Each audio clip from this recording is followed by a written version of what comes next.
सकता हूं। मेरा नाम अनिल कुमार है। हमें पोस्ट ग्रेजुएट करने के बाद विभिन्न भाषाओं में ट्रेन करके गाइड की लाइसेंस दी जाती। हमारी मजबूरी है कि हमें सैलरी नहीं मिलता है। सॉरी, आपसे हमको रेट कहना पड़ता है।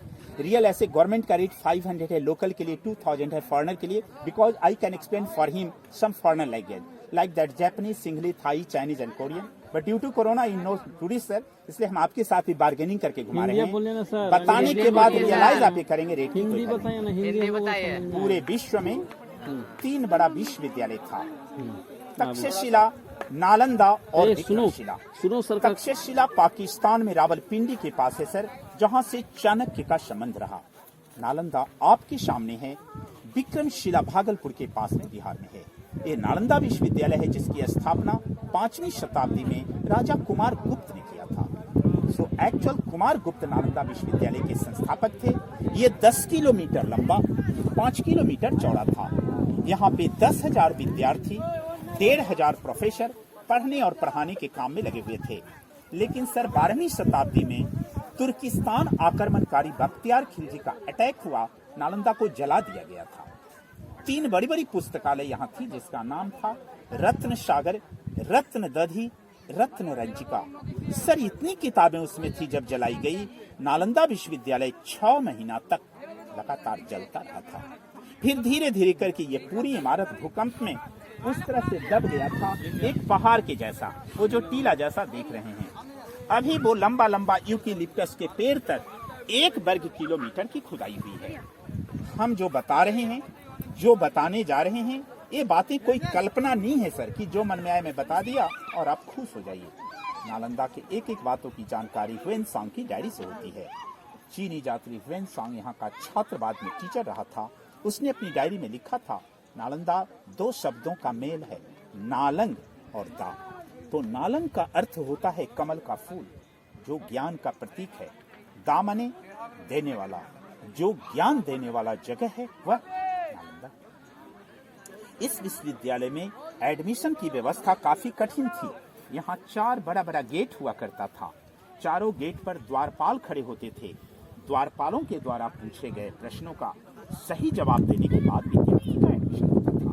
जरा सोचिए, जहाँ का द्वारपाल इतना टैलेंट हो, जहाँ का गेट कीपर चपरासी परीक्षा देता हो सर, उनके प्रोफेसर या प्रिंसिपल कैसे थे? लेकिन अभी तक नालंदा का ओरिजिनल गेट नहीं मिला है। वो रास्ता दीवार काट करके बनाया हुआ है, जिससे आप आए हैं उसी से आप वापस जाएंगे। चूंकि खुदाई 2 लाइन में हुई है। एक लाइन है बौद्ध विहार, जहां हम दिखाएंगे इनके रहने, पढ़ने, खाने पीने की सारी व्यवस्था। और ये लाइन है बौद्ध स्तूप, बौद्ध मंदिर, जहां लोग पूजा करते थे। वो सबके भी मिट्टी को यदि हटाई जाए तो ऐसा मिलेगा। सर ये नालंदा का सबसे मेन स्तूपा है। इसका नाम है सारीपुत्र स्तूपा। अब आप एक प्रश्न कर सकते ना, भाई इतना बड़ा विश्वविद्यालय यहाँ बना क्यों है? इसलिए कि विश्वविद्यालय बनने से पहले सर यहाँ आम का बगीचा था जी। भगवान बुद्ध यहाँ आए थे। भगवान बुद्ध ने 2 शिष्य बनाया था, मोगलाना और सारीपुत्र। मोगलाना जिसकी समाधि सरसाची स्तूपा मध्य प्रदेश भोपाल में है, ये सारीपुत्र की समाधि है। यहाँ सारीपुत्र के राख को रख करके पहले राजा अशोक ने एक गोल जैसा स्तूप बनाया था। फिर उसी स्तूप की यादगारी में जब जब विश्वविद्यालय बना, तीनों राजाओं ने 3 तरह की सीढ़ी से इसको ऊपर किया है। पहला सीढ़ी गुप्त काल का है, दूसरा हर्ष काल का है, तीसरा पाल काल का है। ये अंदर से सॉलिड है। इसके ऊपर में बुद्ध की बहुत बड़ी मूर्ति थी। बख्तियार खिलजी का जब अटैक हुआ, पहले उस मूर्ति को उन्होंने तोड़ दिया। सर इनके आसपास देखिए, बहुत सारा आप गोल गोल गोल गोल देख रहे थे, जो यहाँ भी देख रहे हैं या दूर दूर तक देख रहे हैं। ये चौकोर वाला ध्यान करने का जगह है, जिस पे बैठा जा सकता कोई बात नहीं है सर। लेकिन ये गोल गोल वाली जो है, ये सब पर नहीं बैठना चाहिए, क्योंकि ये किन्हीं का अस्तित्व है, ये समाधियां हैं। जो विद्यार्थी या प्रोफेसर बाई नेचर यहाँ मर जाते थे सर, मर जाने के बाद उनके डेड बॉडी को यहीं क्रिमेट करके, जला करके, उनके राख को ला करके उनके पोस्ट के हिसाब से बड़ी या छोटी समाधि, कुछ को खोल के देखा गया, उसके अंदर में मिट्टी के बर्तन में अस्थि कलश रखा हुआ है। बड़ा है सर, बड़ा है तो किसी टीचर का, छोटा है तो सीनियर स्टूडेंट का, एकदम छोटा है तो किसी जूनियर का है। इस हिसाब से इधर समाधियां बनी हुई है। अब ये बिल्डिंग डैमेज हो गया, इसलिए रेलिंग दिया हुआ है। इसके ऊपर जाना मना है। आइए इनके आवासीय छात्रावास का लाइब्रेरी के ऊपर जाने का रास्ता था। इनका लाइब्रेरी 9 तल्ला था, 9 मंजिला था उस जमाने में। ये बड़ी लंबी सीढ़ियां 9 मंजिली बिल्डिंग पर जाती थी जो जल गई। यहाँ नीचे की सीढ़ियों को काट करके यहाँ के हॉस्टल को हटा करके सर डिपार्टमेंट ने दिखाया ये 3 राजा के द्वारा 3 बार में बना है। तो वहाँ देखिए बच्चे लोग, वो धनुष के जैसा चिन्ह बना हुआ है, देखा सभी लोगों ने? हाँ सर, धनुष की आकृति, वो बड़ा बड़ा ईंट लगाया गया था जो राजा कुमारगुप्त की निशानी है। जबकि ये कंक्रीट चुन सुर्खी माटी के दीवार हर्षवर्धन राजा के समय का है। ऊपर वाला छोटा छोटा ईंट राजा देवपाल के समय का है। 3 राजा ने 3 तरह के मटेरियल से इसको बनाया था, यहाँ प्रमाणित करके दिखाया है। ये भी एक हॉस्टल का पार्ट था, आंगन क्लासरूम था, लेकिन यहाँ का मैक्सिमम कंस्ट्रक्शन टूट गया है। आइए हॉस्टल जहाँ सब कुछ अभी भी देखने लायक बचा हुआ है, अंदर जा रहे हैं। हर हॉस्टल के प्रवेश द्वार पर इधर भी और इधर भी भगवान बुद्ध का मूर्ति होता था। लोग अंदर जाते थे या बाहर आते थे नमस्कार करके। इनका मंत्र होता था नमो तस्य भगवतो अर्हतो सम्मा बुद्धस्य, बुद्धम शरणम गच्छामि, धम्मम शरणम गच्छामि, संघम शरणम गच्छामि।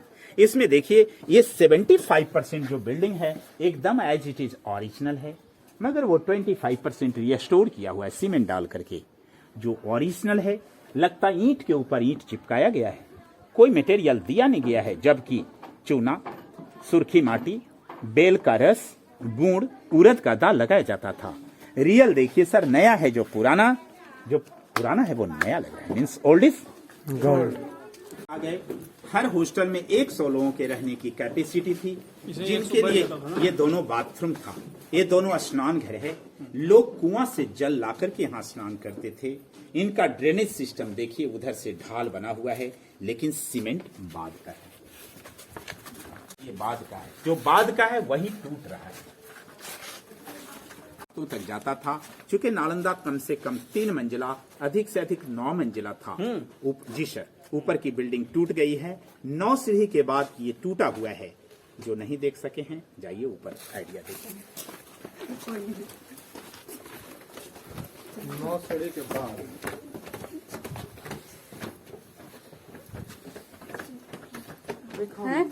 बड़ा लकड़ी का दरवाजा जिसकी चौखट लगती थी। हर दरवाजे पे एक लाइट शेल्फ, दीपक रखने का जगह था। अंदर में एक बुक शेल्फ, ये किताब रखने की जगह।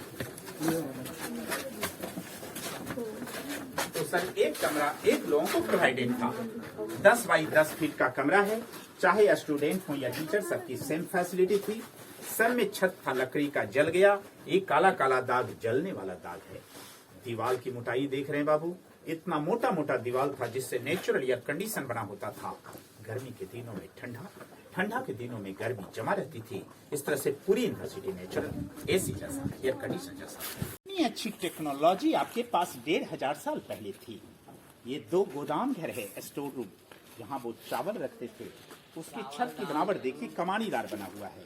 हर एक ईंट का बैलेंस एक दूसरे ईंट पर टिका हुआ, इसीलिए छत आज भी टिका हुआ है। अभी भी जहाँ कुछ हम लोग मेन सामान रखते हैं, अपने इष्ट देव की मूर्ति लगाते हैं। गोदाम के सामने यहाँ भगवान बुद्ध की विशाल मूर्ति थी। इसे लाइटेड करने के लिए देखिए, इधर भी और इधर भी ये 2 पत्थर लगा हुआ है ना सर? इधर भी पत्थर है और उधर भी पत्थर है। इस पत्थर पर यहाँ कॉपर प्लेट लगाया जाता था, ताम्र पत्र। जब इससे देखिए, अभी भी ये पत्थर में कितना शाइनिंग है, देख रहे हैं? सीधी ग्लेजिंग, अभी भी कितना स्पार्किंग कर रहा है, देख रहे हैं ना? ऐसे देखने के लिए साधारण पत्थर लगता है, लेकिन ये अब्रक का पत्थर है। यहाँ कॉपर प्लेट लगाया जाता था उस जमाने में। जब इस पे सूर्य या चंद्र किरणें पड़ती थी तो लाइट सीधा मूर्ति पे रिफ्लेक्शन होता था, means just like mirror system, दर्पण सिस्टम। सोचिए सर, कितनी अच्छी टेक्नोलॉजी आपके पास 1500 साल पहले थी। अदरवाइज देखिए, बिना गाइड का ईंटा का भट्टा है। कुछ लोग ऐसे भी होते हैं जो इस पे चढ़ते हैं, आते हैं, जाते हैं, लेकिन कहाँ सोना छिपा है नहीं पकड़ते। लिया 3 तरह का मटेरियल इसमें इस्तेमाल किया। तो we are standing on the floor of Nalanda. ये फ्लोरिंग है जिसमें बड़ा बड़ा ईंट कुमारगुप्त राजा ने लगाया था। मैंने जो बताया था, सबसे पहला विश्वविद्यालय के जो संस्थापक थे, जो हम लोगों ने वहां भी देखा, वो ईंट का टुकड़ा, चूना सुर्खी माटी का दीवार हर्षवर्धन काल का है। और ये छोटी ईंटें पाला डायनेस्टी की है। ये सब पुराना इतिहास था। एक नालंदा का नया इतिहास है, शायद आप लोगों ने अपने मोबाइल पे पढ़ा होगा। अभी भी यूट्यूब पर ये समाचार लागू है। 1 जनवरी 2017 को भूटान के महारानी का 3 साल का बच्चा नालंदा घूमने आया था। He was explaining everything before explanation of guide. वो बच्चा नालंदा का सारा इतिहास पहले से बता रहा था, गाइड को बिना बताए हुए। अभी भी ये समाचार यूट्यूब पर है।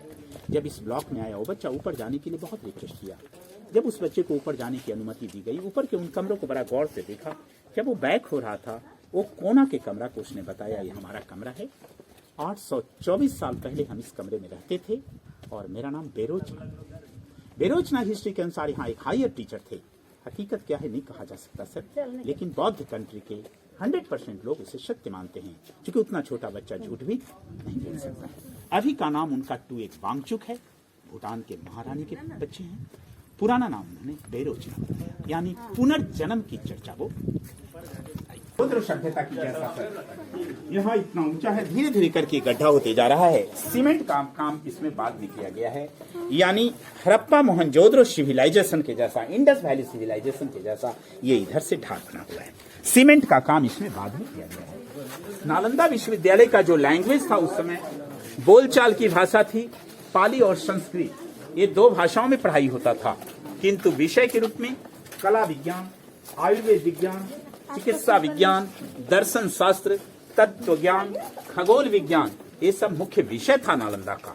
सबसे बड़ी खासियत थी यहाँ फ्री एजुकेशन था। पढ़ने वालों को कोई खर्चा नहीं लगता था, सारा खर्चा राजा लोग देते थे। राजाओं को गांव वाले लोग दान देते थे, गांव के दान से नालंदा का पूरा खर्चा खुदाई हुई। जैसा हमने वहाँ एक स्तूपा आपको बताया, सेम उस तरह से छोटा या बड़ा एक एक बौद्ध मंदिर था।